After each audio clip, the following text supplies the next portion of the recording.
안녕하세요. 성형외과 전문의 김기업 원장입니다. 저번 시간에는 안면거상의 개념에 대해서 소개해 드렸는데요. 이번 영상에서도 안면거상술에 대해서 많이 궁금해 하시는 것들에 대해 말씀드리겠습니다.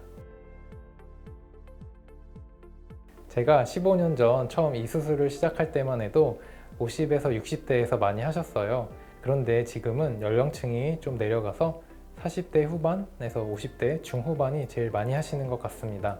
이런 현상이 왜 일어나는지를 유추해보면 요즘 환자분들 중에 안면 윤곽 수술이나 양악 수술 이력을 가지신 분들이 꽤 많으신데요.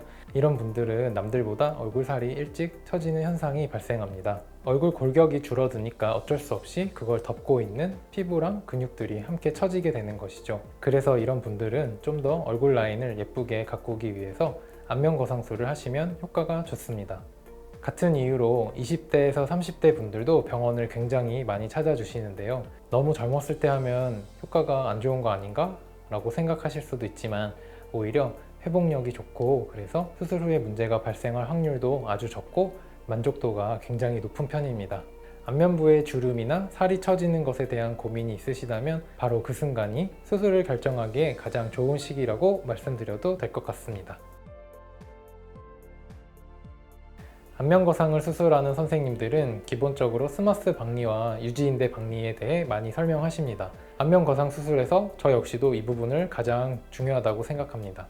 방금 말씀드린 것처럼 요즘은 안면거상을 20대에서 30대 젊으신 분들도 수술을 많이 하시는데 40대 이상 노화로 인한 거상과는 또 다른 부분이 있습니다. 이분들은 주로 안면윤곽, 양악수술 등의 수술로 인해 피부가 처짐이 원인이기 때문에 스마스 박리를 제대로 하면서 처진 부분을 확실하게 올려주고 심부볼, 처진 턱 라인 개선하면서 리프팅을 중점으로 수술을 하고 있습니다. 40대 이상의 노화로 인한 피부 처짐과 주름이 발생한 경우는 스마스 박리와 유지인대 박리를 탄탄하게 하면서 동안 얼굴형으로 만들고 늘어진 피부를 절제하여 얼굴의 굴곡을 없애주면서 피부 주름을 개선하고 있습니다. 저는 여기에 더해서 얼굴 지방을 조절해 드리면서 주름, 야윈, 처짐이라는 노안의 3요소를 확실하게 해결해 드리고 있습니다. 얼굴 안에서 올록과 볼록이 조화를 이루면 얼굴이 작아 보이고 이뻐지게 됩니다. 이를 오지곡선이라고 얘기하는데 저희는 환자 개개인의 얼굴 균형을 맞춰 드리는 데에 포커스를 두고 나이에 따라 부위에 따라 가장 적합한 방향으로 당겨주기 때문에 인위적이지 않으면서도 10년 이상, 최대 20년은 젊어 보이실 수 있게 안면 거상 수술을 하고 있습니다. 여기에 한 가지 더 덧붙이자면 엄청 섬세하게 봉합을 하기 때문에 흉터에 대한 걱정을 줄이실 수 있습니다. 꼬매는 거 보셨죠? 네. 최고시죠. 제가 최고죠. 저는 빨리 잘 꼬매요. 해당 환자분은 안면 거상술을 하신 지 6개월 정도가 지난 상태인데요. 귀 쪽을 보시면 흉터가 거의 안 보이는 것을 확인하실 수 있죠. 이것이 엄청 섬세하게 미세 봉합을 한 수술의 좋은 결과라고 보실 수 있습니다. 부작용은 수술을 결정할 때 꼭 체크해야 될 부분인데요. 안면거상술의 경우 대표적인 부작용으로 칼귀, 부자연스러운 인상의 변화 등을 들 수 있습니다. 먼저 칼귀에 대해서 이야기를 해보면 안면거상술은 처져 있는 살을 올려주는 것입니다. 육안으로 볼 때는 피부가 처져 있는 것이 문제지만 실질적으로는 피부 안에 있는 근육이 처져 있는 것이고 그 근육에 따라서 심부볼이 처져 있는 것입니다. 안면거상술을 제대로 안 하고 피부만 당겨서 잘라내 걸어주면 당겨진 피부가 모자라는 만큼 피부가 아래쪽으로 처지게 되는 현상이 발생하게 되는데 이 때문에 귓볼이 같이 내려오면서 칼귀가 되는 것입니다. 하지만 이 처진 부위를 올리려고 할 때 피부 밑쪽에 있는 근육을 당겨서 귀 앞쪽이나 귀 아래쪽에 있는 근막에 제대로 고정을 해준다면 칼귀가 발생하지 않기 때문에 이런 부분을 특히나 신경 써서 수술을 해드리고 있습니다. 다음으로 부자연스러운 인상으로의 변화에 대해서 말씀드릴게요. 안면거상이라는 수술에 대한 이해도와 숙련도가 부족할 경우 인대를 잘못 건드리거나 개개인의 얼굴 균형을 고려하지 않고 수술을 해서 수술 후 인상이 부자연스러워지는 경우가 발생하기도 하는데요. 얼굴에는 눈꼬리 모양을 잡아주는 눈꼬리 인대가 있고 콧볼 모양을 잡아주는 콧볼 인대가 있는데요. 예를 들어 눈꼬리 인대를 끊어주고 잡아당기게 되면 눈꼬리가 올라가 보일 수 있겠죠?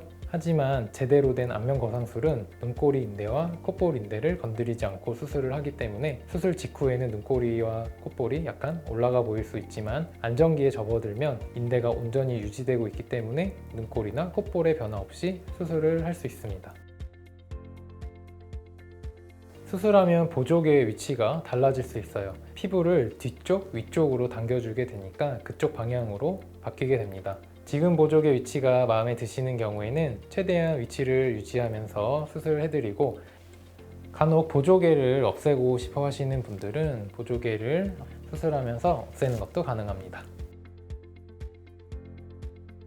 수술을 하러 오시는 분들이 이 질문은 꼭 하세요.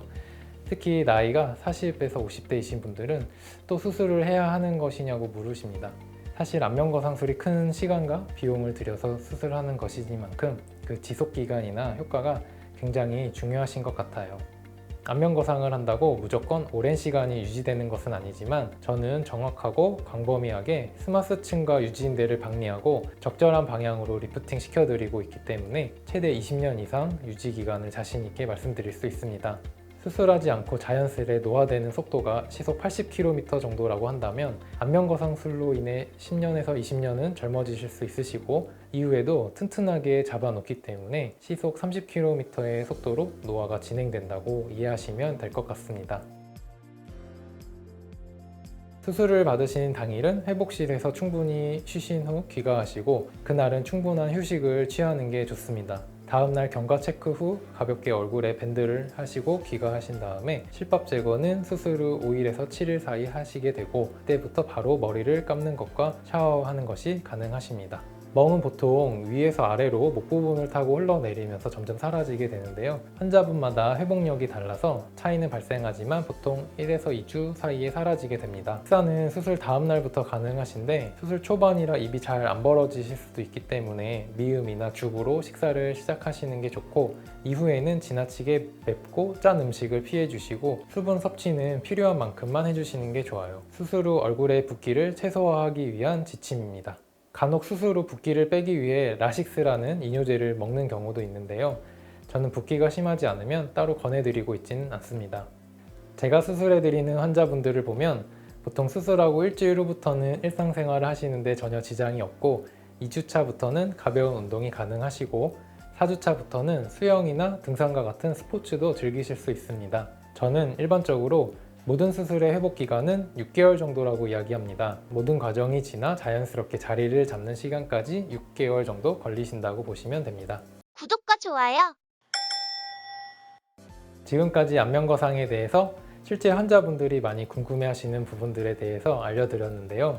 더 궁금한 게 있으시다면 편하게 댓글 남겨주시면 다음 동영상이나 답글을 통해서 자세하게 알려드리도록 하겠습니다. 다음 동영상에서도 유익하고 재미있는 성형에 관한 정보들을 소개해 드리도록 하겠습니다.